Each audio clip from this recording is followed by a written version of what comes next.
So after the massive showcase for Borderlands 4, we actually got some further information on a pretty massive part of the difficulty of the combat of the game in general from the creative director on Borderlands 4, where someone was talking about the possibility of mayhem modifiers also being in Borderlands 4, which was a difficulty system or modification system in Borderlands 3 that most players didn't end up liking, and that they ended up giving a difficulty mode that didn't actually have any of these modifiers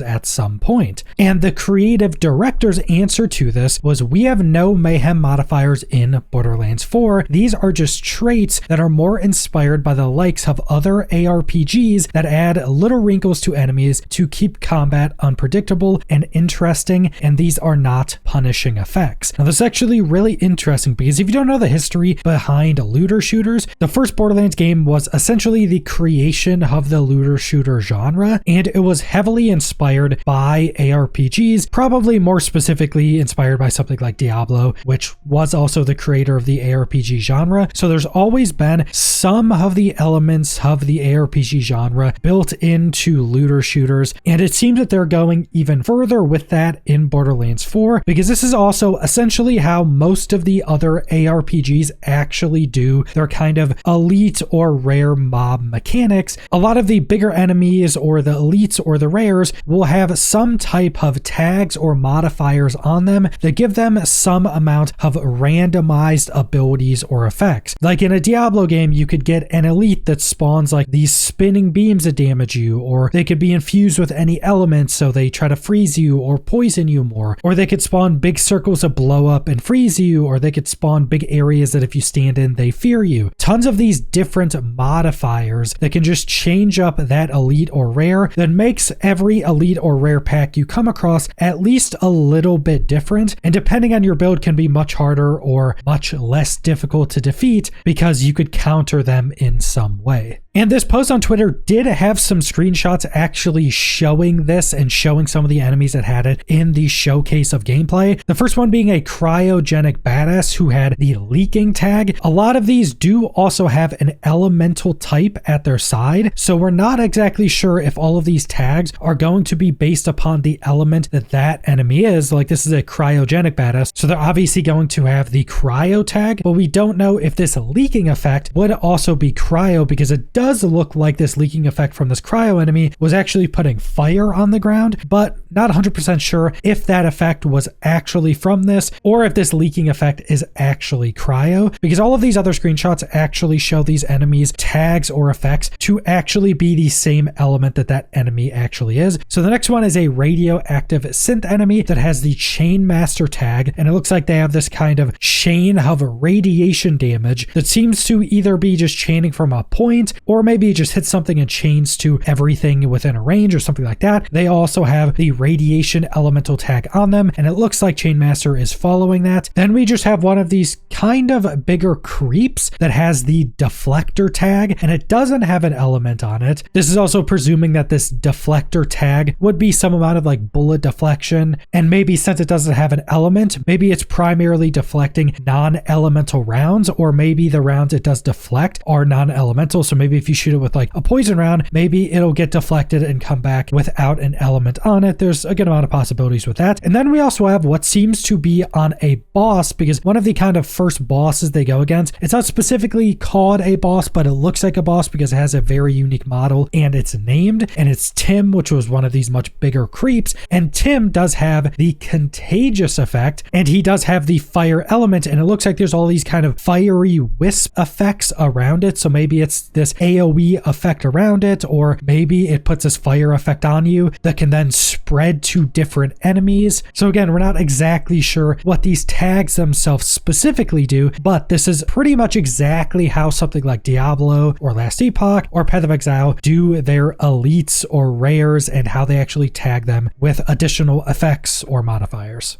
And I actually really like them taking more inspiration from ARPGs. ARPGs have been around for so long, they kind of know what they're doing with this base effect. That's why pretty much every ARPG has the same modifier systems. They'll have different actual modifier effects depending on the game, but they still share kind of the same base system where you come across elites or rares or stronger non-boss enemies, and they can have these modifiers, and when you get to higher difficulties, they'll have more modifiers, and it's just a way to make every elite or rare somewhat different, have some different gameplay, and some of them you come across could be really easy for your build to deal with. Some of them you come across could be much harder for you, and it just allows for a lot more interesting gameplay, and I like how they're doing this with Borderlands. It also means that normal kind of white enemies can stay that way. They don't have to have a bunch of additional effects on them or anything like that, which Mayhem Modifiers kind of did, and instead you only have to worry a bit more about the bigger or more elite or badass enemies. Now, this doesn't mean that there won't be scaling and enemies won't have like more health or more shields or just do more base damage, because we do know there's going to be some amount of difficulty changing in Borderlands 4. We got to see them on normal difficulty in the showcase, and they did say even in the campaign you can play on different difficulties and still be in a party with somebody else that's on a different difficulty. We know there's going to be more difficulties for the campaign. Presumably there will be more difficulties in the end game that you can keep scaling up to get better loot and have a more challenging experience. But I think this type of modifier system is actually just much better for gameplay in general, and I think it still fits really well into Borderlands. Some people are saying that stuff from ARPGs, or not everything from ARPGs, will fit well into a looter shooter, but I think something like this fits perfectly into a looter shooter, perfectly into Borderlands as a whole. But that's pretty much all I want to go over, so thanks for watching.